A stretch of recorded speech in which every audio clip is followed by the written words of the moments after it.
konsultasi mengenai apa cara ini menyusui yang benar. Habis bersalin ya? Iya. Hari ke berapa Ibu? Ini hari ke udah 1 minggu. 1 minggu ya. Sebelumnya saya anamnesa dulu ya Ibu. Iya. Namanya siapa Ibu? Rani. Rani usianya berapa? 28 tahun. 28 tahun ya. Pendidikan terakhirnya? SMA. SMA. Pekerjaannya Bu? Ibu rumah tangga. Ibu rumah tangga ya. Alamatnya di mana? Di Panca Arga Jalan Dieng. Panca Arga Jalan Dieng. Nama Bapak siapa Ibu? Tribowo. Usianya berapa Bu? 32 tahun. 32 tahun ya. Pendidikan terakhirnya? SMA. SMA. Pekerjaannya? Swasta. Alamatnya namanya Panca Arga ya. Ada keluhan nggak Bu yang dirasakan selama ini 1 minggu setelah persalinan ini? Kalau nggak ada sih Bu, cuman ini anak saya itu kok susah menyusui ya, atau mungkin saya kurang pas atau gimana gitu loh, soalnya kurang kenceng aja nyusunya itu. Oh ya. Tapi Ibu tetap disusuin ya? Iya. Tetap disusuin ya? Tetap anaknya kalau nyusui banter, maksudnya 2 jam sekali itu dibangunin nyusu dia mau? Iya mau. Sebelumnya ini persalinnya di mana? Di bidang. Di bidang mana itu? Di persalinnya di bidang mana kemarin? Bu Krisna. Krisna ya. Tanggal berapa ya Bu?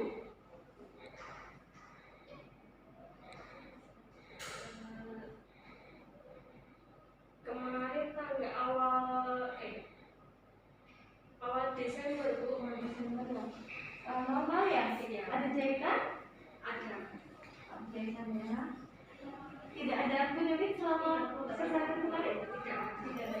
Selama kehamilan ada penyakitnya itu? Ada komplikasi selama kehamilan? Tidak ada ya. Kemarin di etis atau enggak? Enggak digunting enggak? Robek ya? Robek sendiri ya? Iya. Untuk pembersihan rumahnya, itu gimana cara pembersihannya? Berapa kali? Selama satu bersihin bagian daerah wanitanya? Setiap buang air kecil saya bersihkan. Dibersihkannya seperti apa Ibu? Pakai air biasa, air mengalir itu, pakai gayung saya siramkan itu Bu, dari depan sampai ke belakang. Cuma itu aja. Dikompres nggak? Enggak Dikompres betadine? enggak, cuma pas di awal kontrol itu aja sih. Pas awal kontrol. Tapi nggak ada keluhan? Enggak ada. Untuk istirahatnya selama ini sejak ada adik gimana? Enggak terkontrol sih Bu, karena kan tiap malam suka begadang. Kalau tidur siang nggak? Kalau tidur siang, kalau anaknya tidur ya sayanya Beresin rumah. Beresin rumah ya. Gitu ya. Jadi kira-kira selama ini berapa jam lah tidur siangnya? Paling cuma sebentar, 2 jam sampai 3 jam Bu. Kalau tidur malamnya? Tidur malamnya paling cuma sebentar, kadang-kadang kan ini sering bangunnya, sering begadangnya. Untuk pekerjaan rumah tangga diselesaikan sendiri atau ada yang membantu? Diselesaikan sendiri. Selesaikan sendiri bersama Bapak? Iya. Selama ini pernah ikut senam nifas? Udah ikut senam nifas Ibu? Belum ikut senam nifas? belum. Nggak ada mobilisasi, maksudnya sudah belum pernah dapat ilmu tentang senam nifas? Belum ya. Untuk eliminasinya gimana? Sudah BAB belum? Alhamdulillah sudah. Ya. Sehari berapa kali Bu? Sekali. Konsistensinya apa? Lembek gitu. Kalau untuk BAK-nya berapa kali Bu sehari? 3 kali, kadang lebih. Warnanya apa Ibu? Kuning gitu. Kuning? Iya. Untuk riwayat makannya gimana? Ada peningkatan kan selama menyusui? Ada lebih banyak ya? Iya. Porsinya jadi lebih banyak. Kemudian boleh saya tahu untuk jenis lauknya apa aja Bu? Biasa sih Bu, ya kayak lauk tempe, tahu, kadang ikan, kadang ayam, gitu aja. Sayurannya makan? Makan buah nggak? makan. Berapa kali untuk dalam sehari? Pasti makan nggak? Iya, kadang makan, kadang enggak. Minum susu ini nggak menyusui nggak Bu? Kadang yang minum, kadang yang enggak teratur sih. Nggak teratur ya. Ini kemarin pas dari bidan udah dikasih zat besi, zat tambah darah? Iya, dikasih. Diminum nggak? Nah itu minumnya kadang minum, kadang enggak. Nah, kalau bisa diminum karena kan kebutuhan zat besi Ibu itu meningkat karena ada lahirnya adik. Jadi kalau bisa konsumsi tambah-tambah darahnya rutin ya. Konsumsi vitamin A juga nggak? Iya. Iya ya.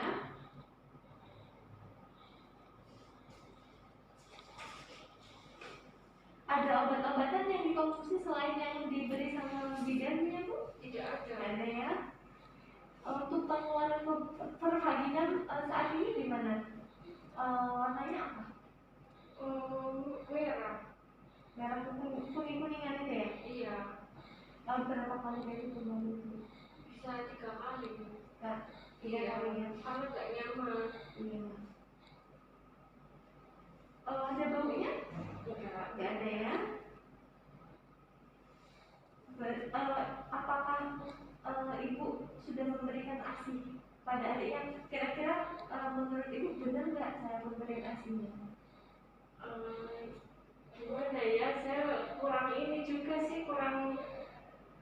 Yang penting ini aja, menyusuin aja. Kalau posisinya kayaknya ya menurut saya udah pas, udah betul. Oh ya, nanti kita coba ya untuk saya lihat Ibu cara menyusui Ibu bagaimana agar terpenuhi juga nutrisi buat adiknya ya.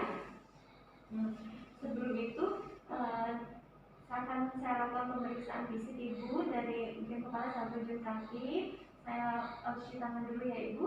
Nanti kita lakukan pemeriksaan fisik di sana ya. Tunggu dulu ya Bu sebentar.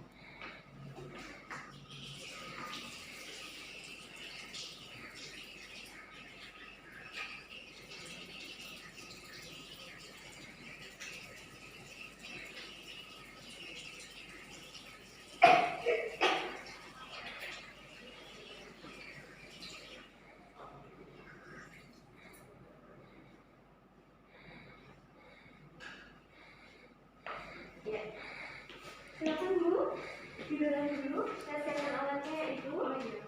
Syukur ya Bu. Iya. Bagus ya suhunya. Kita tensi dulu ya.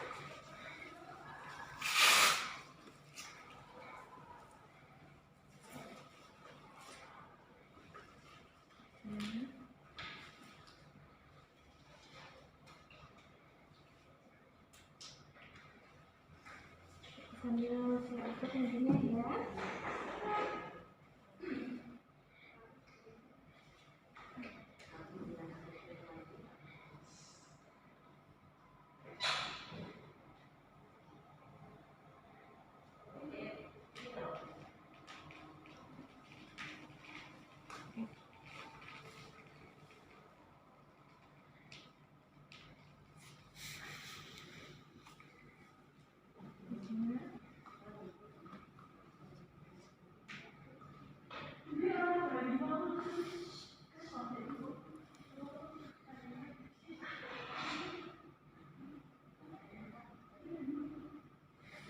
Terima kasih bagus ya Ibu. Mobilnya cukup bagus ya. Tensinya dulu.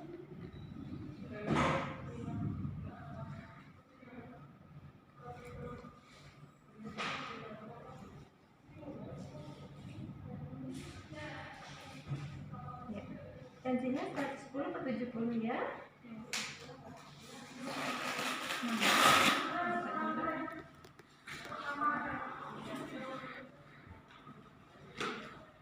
Kita periksa itu dari ujung kepala sampai ujung kaki untuk melihat adakah tanda-tanda yang mengarahkan kepada saya. Maaf, bisa saya lihat kepalanya? Boleh. Bisa dibuka? Bentuknya ya, boleh. Kepala separuh, bersih ya, nggak ada ketumbe, rambutnya rontok. Iya, rontok ya. Untuk matanya saya lihat ya, mohon maaf ya ibu. Konjungtiva tidak terus warna merah muda, ya. Hidungnya tidak ada kuping hidung, tidak ada seret. Maaf ya bu. Muka tidak udang ya. Pusing nggak bu? Nggak ada ya. Nggak ada kosmografi dalam juga ya. Telinganya bisa saya lihat ibu, bisa lihat? Bisa ya. Maaf. Bagus ya, tidak ada seret ya. Seret. Bagus, tidak ada seretnya. Saya rabah lehernya ya ibu, maaf ya. Tidak ada pembesaran vena jugularis ya, sama vena tiroid ya. Boleh saya lihat payudaranya? Boleh ya. Ya.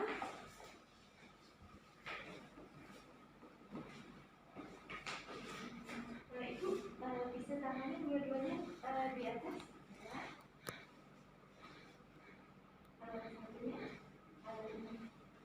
simetris ya, nggak ada tarikan payudara. Ya, saya rabah ya ibu.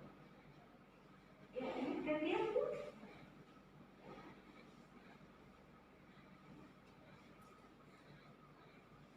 Hasilnya udah keluar ya, udah banyak ya. Alhamdulillah. Ini ya.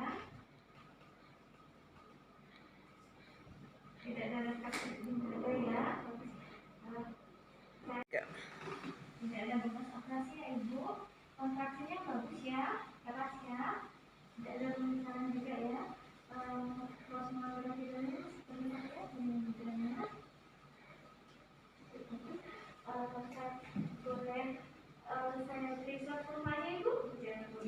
Saya siapkan alatnya dulu ya. Sebentar. Celananya bisa dibuka ibu? Bisa saya bantu untuk buka celananya? Ya. Kakinya? Boleh? Ya. Saya bersihin ya, saya lihat ya. Bukannya ya ibu.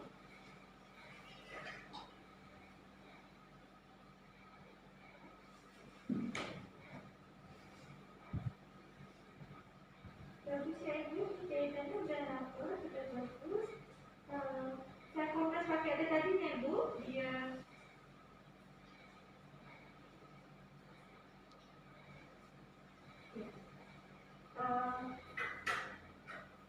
Ya, silakan.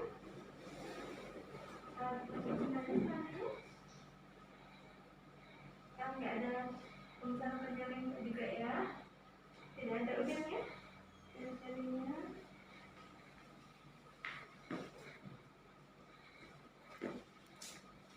Ada hemoroid nggak bu? Nggak ada ya. Varises ada? Nggak ada ya. Udah. Pemeriksaannya sudah selesai. Saya kembali lagi. Sebentar.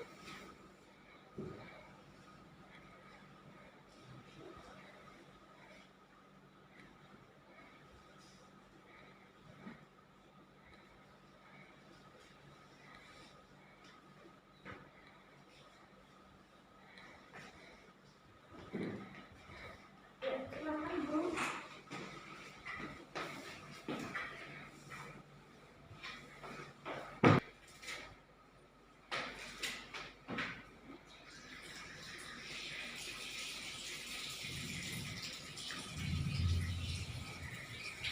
Anaknya menyusunya dulu bu? Mau menyusui? Iya, mau menyusui Bu. Berapa jam sekali biasanya? 2 jam sekali. 2 jam sekali ya. Oh, boleh saya lihat cara menyusuinya? Boleh. Tapi sebelum itu mungkin ibu Saya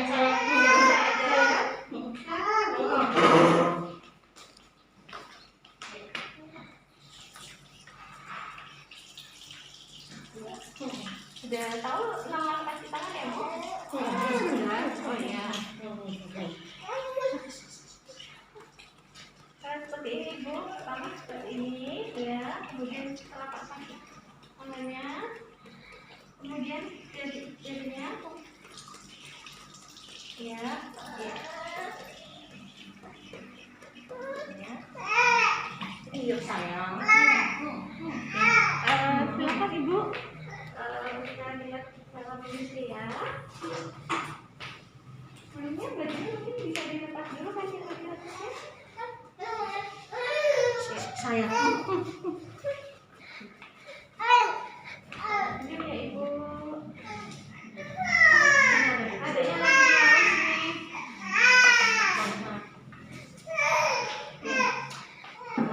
Ini ya. Dandannya. Ya. Tangan Ibu menyentuh payudaranya.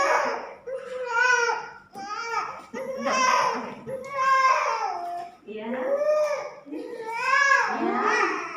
Ini tangannya sini Bu. Ya. Sampai langsung menyusui ya.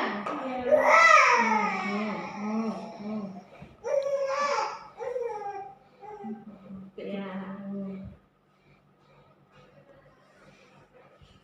Kalau udah berhasil tangannya nggak usah dilepas aja Ibu. Ya.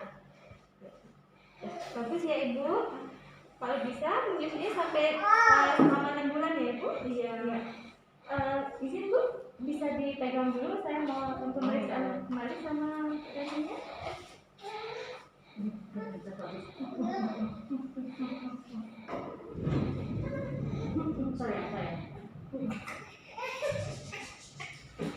Sayang.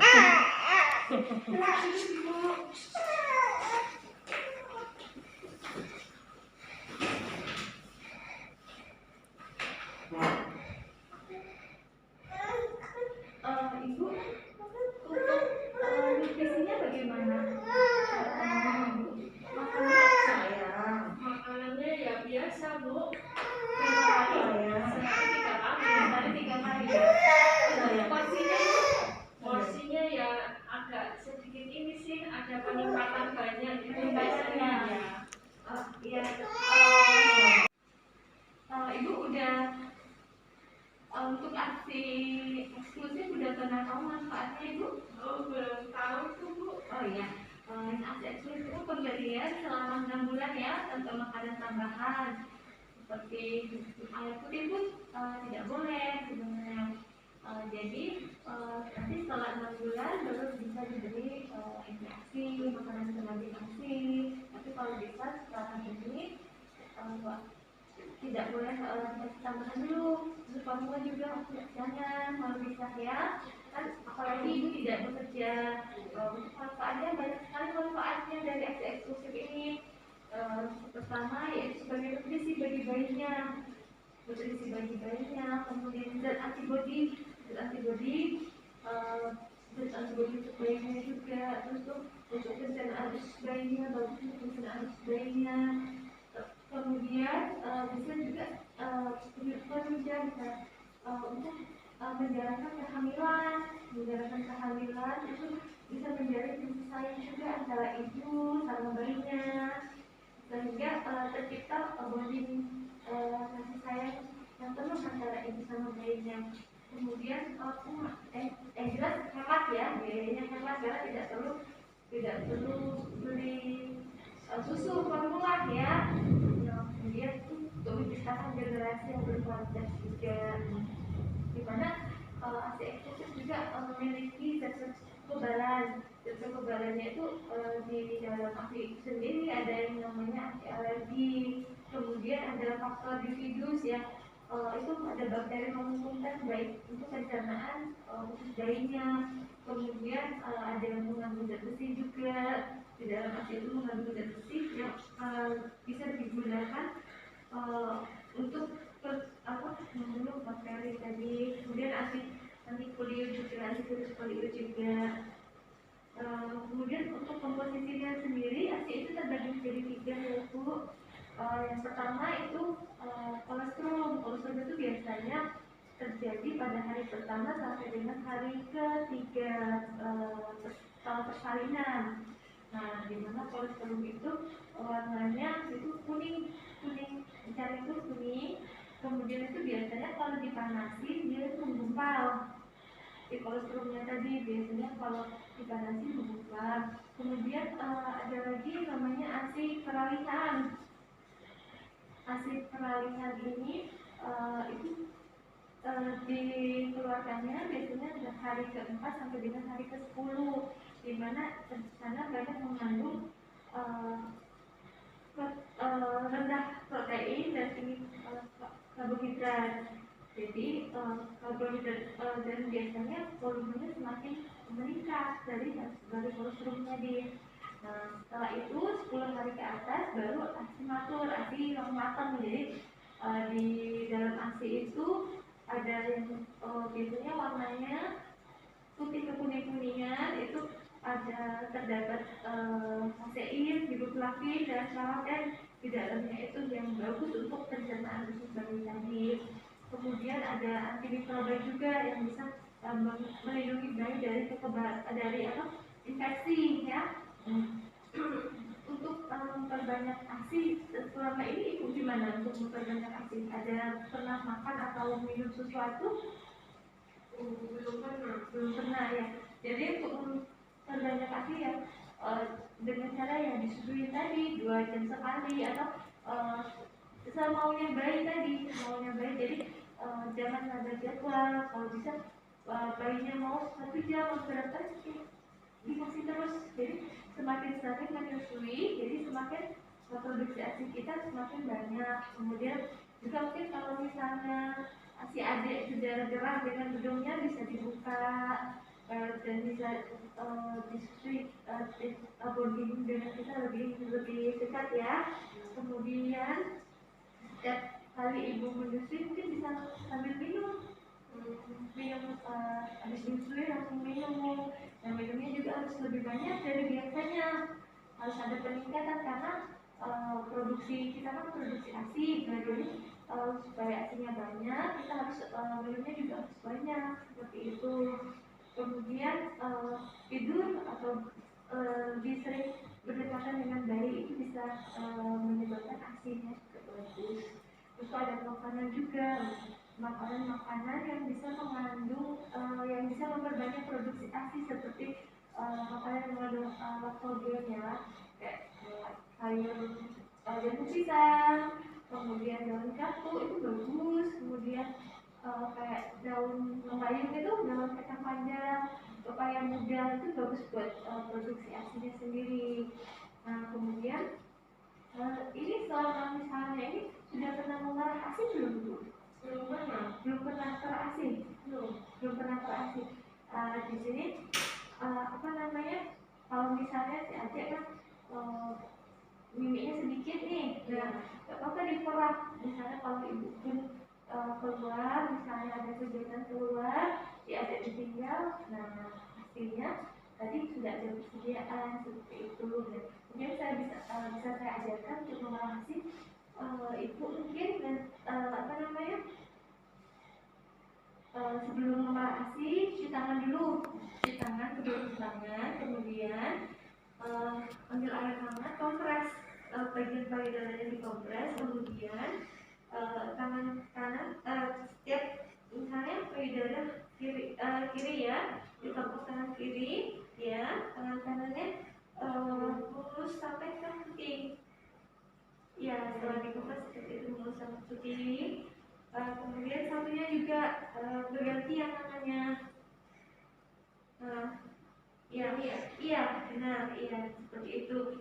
Nah, kemudian ini areola kita, gini dipencet. Jadi dipencet dari di bawah, posisinya melingkari areola kita jadi bisa dikeluar. Mungkin memang sakit awal-awalnya, tapi nanti kalau sudah kelamaan asinya sudah mulai keluar, udah nggak lagi ininya juga. Jadi saya sekarang agak meningkat seperti itu. Misalnya kan sekarang itu banyak yang namanya pompa ASI ya. Nah, pompa ASI itu, nah kalau misalnya pompa ASI kan biasanya karet, nah karetnya itu yang harus dicuci dulu, dicuci. Jadi sebelum penggunaan harus disterilin dulu, mungkin direndam pakai air hangat ya, air panas. Kemudian yang si karet tadi masuk di areola kita, areola. Jadi dipaskan di pas areola kita, diputing. Iya, diputing. Maaf, diputing, kemudian baru di apa, tekan yang tugasnya itu. Mungkin sakit bisa apa, ditekan ini apa, dipompa, ditekankan, nanti lama-lama akan baik ya. Nah, untuk penyimpanan ASI sendiri, kalau misalnya habis dikeluarin itu di udara terbuka seperti ini biasanya itu 6 sampai 8 jam. Nah, kalau misalnya ibu sudah perah kemudian masuk ke dalam kulkas yang biasa, itu yang 40 cc biasanya itu hanya 1 hari, bertahan 24 jam saja. Tapi kalau misalnya freezer khusus untuk ASI itu tahannya yang suhu 18 derajat Celcius itu tahannya sampai dengan 6 bulan. 6 bulan maksudnya itu. Nah, kalau misalnya pas pemberiannya itu bisa diletakkan aja di ruangan ini, maksudnya di suhu ruangan, atau enggak tuh dikompres dengan baskom air hangat, dikompres diletakkan di susu tadi. Nah, kemudian misalnya ini kan kebetulan nggak ngantar ya di rumah, jadi mungkin bisa secara langsung itu lebih baik dibanding setelah tadi. Mungkin kalau misalnya berpergian mungkin sudah ada stoknya itu aja sih ya itu. Nah, kemudian dari penjelasan yang sudah saya berikan, kira-kira ada yang mau ditanyakan lagi nggak? Tidak ada. Nggak ada ya. Saya tambahkan untuk yang ini ya Bu, untuk apa namanya, gizinya ya. Udah bagus kalau misalnya udah ada penambahannya dalam pola makannya, itu sudah ada penambahan pola makan tuh baik sekali. Ini saya ada leaflet ya Bu.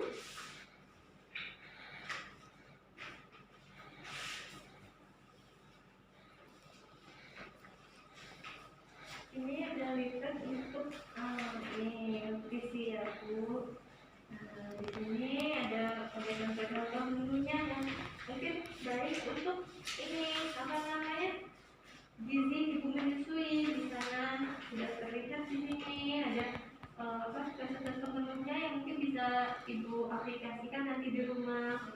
Kalau memang gizi yang seimbang, gizi seimbang itu sangat diperlukan untuk ibu-ibu yang menyusui itu, karena untuk pemulihan pasca persalinan tadi, terus untuk kesehatan bayinya juga, dan cadangan energi tenaga juga. Kemudian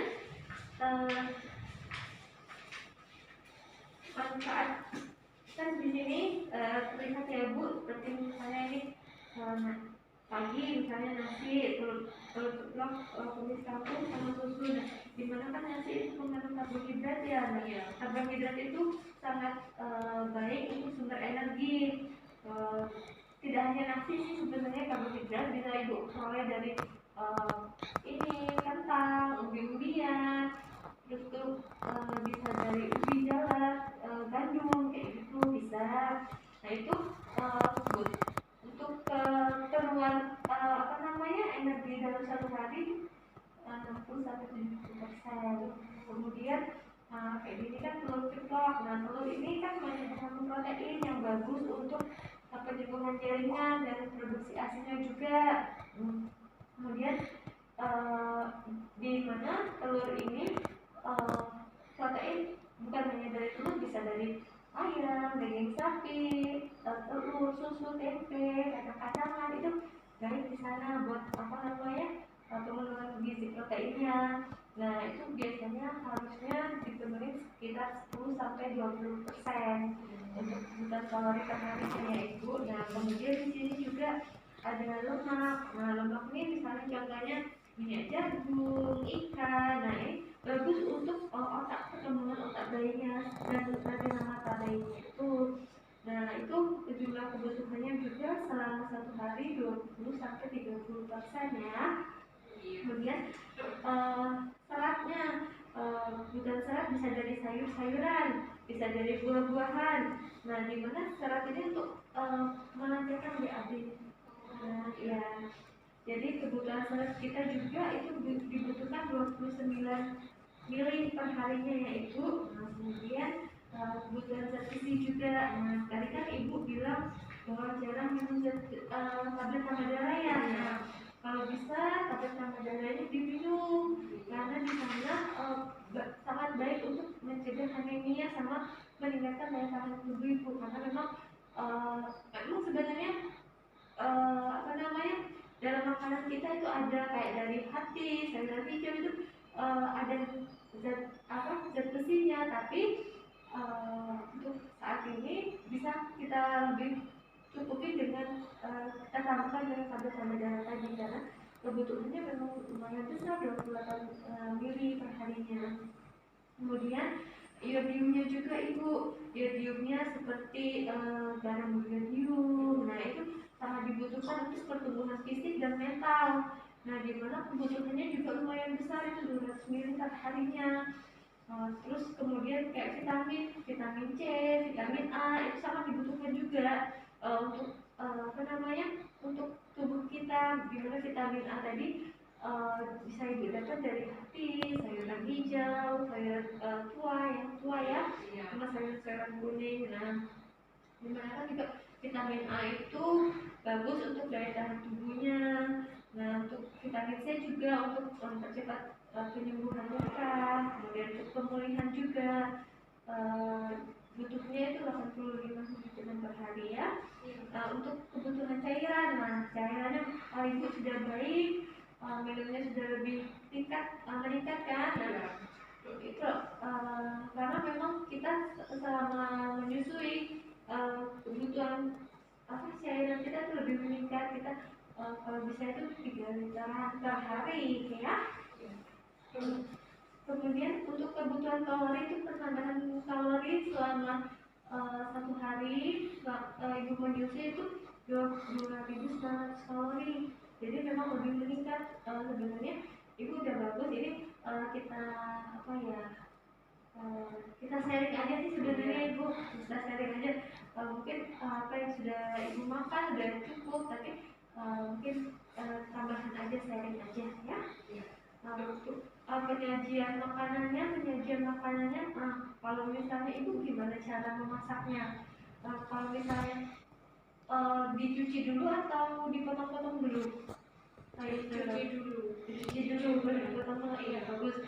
Memang kita jangan ya kayak yang udah dipotong-potong tuh nggak boleh direndam lama-lama karena bisa vitaminnya itu larut, kayak vitamin B dengan vitamin C itu larut dalam air yang tadi ya.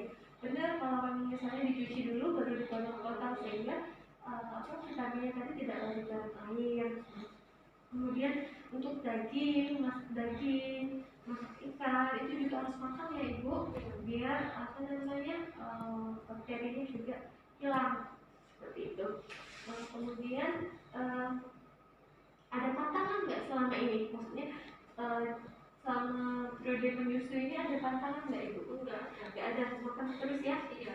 Ya bagus, memang kan kadang banyak jangan makan telur nanti gatal, nanti akhirnya bisa, tapi telur kayak ikan rebus itu bagus untuk penyembuhan, mempercepat malahan untuk proses penyembuhan luka kita. Kemudian di sini kan ada contoh menu ya, ini bisa ibu terapkan, bisa ini ibu bawa pulang, mungkin bisa ibu terapkan misalnya bisa ibu baca juga ini untuk dietnya yang lebih tepatnya seperti apa, jadi bisa ibu aplikasikan di rumah untuk diet diet ibu menyusui ini ya. Untuk tanda-tanda nifas, ibu sudah pernah dengar sebelumnya atau sudah pernah diberitahu sebelumnya? Belum ada ya tanda-tanda nifas. Nah, jadi tanda-tanda bahaya nifas itu banyak sekali bu. Misalnya kayak peningkatan suhu itu kayak pengeluaran yang berbau dari padinya, terus misalnya ibu pusing, itu nyari aktivitas real, itu termasuk tanda bahaya. Nah itu bisa menyebabkan yang namanya preeklamsi. Jadi kalau misalnya ibu merasa misalnya saya pusing, terus kok ulang saya sakit, itu bisa langsung ke petugas kesehatan ya. Misalnya kalau kayak wajah saya bengkak wajah, ekstremitas kaki dan tangan, itu juga salah satu tanda bahaya juga. Kemudian untuk apa namanya, misalnya nyeri saat berkemih, itu demam, itu nyeri berkemih, nah itu salah satu tanda bahaya nifas juga. Terus payudaranya merah, panas, rasa sakit tegang, nah itu salah satu tanda bahaya nifas juga yang kalau misalnya ibu temui, mungkin ibu harus segera konsultasi ke petugas kesehatan dan juga kita lakukan penanganan yang efektif seperti itu. Kehilangan nafsu makan dalam waktu lama, ibu murung, nah itu bisa kembali ke petugas kesehatan ya. Nah, ibu selama mengurus adik ini gimana perasaannya? Ada rasa sedih nggak? Maksudnya ini di rumah sama siapa ngurusnya? Sama suami. Sama suami. Kalau misalnya bangun malam, suami ikut nggak? Kadang ikut, kadang enggak. Tapi maksudnya sering bangun itu ada perasaan bersedih nggak? Maksudnya capek, lelah kayak gitu. Iya sih. Ada perasaan seperti itu. Tapi ini masih ibu bawa enjoy atau udah sampai mengganggu aktivitas ibu? Dibawa enjoy aja. Enjoy aja ya. Karena memang ada namanya itu sparkumbus. Nah itu memang ada perasaan karena mungkin dari kelelahan setelah persalinan yang membuat mood kita, membuat psikologi kita memang seperti itu. Tapi memang harus kita imbangi dengan sendiri. Jadi kalau saya lebih suka ya untuk suaminya, dihubungin suaminya, ayo mas bantuin saya, kerjaan ya kerjanya seperti itu mungkin bisa. Jadi apa yang ibu alami, misalnya apa yang ibu rasakan jangan dipendam sendiri, bisa dikomunikasikan sama bapak ya seperti itu. Dan saya lihat cara menyusunnya itu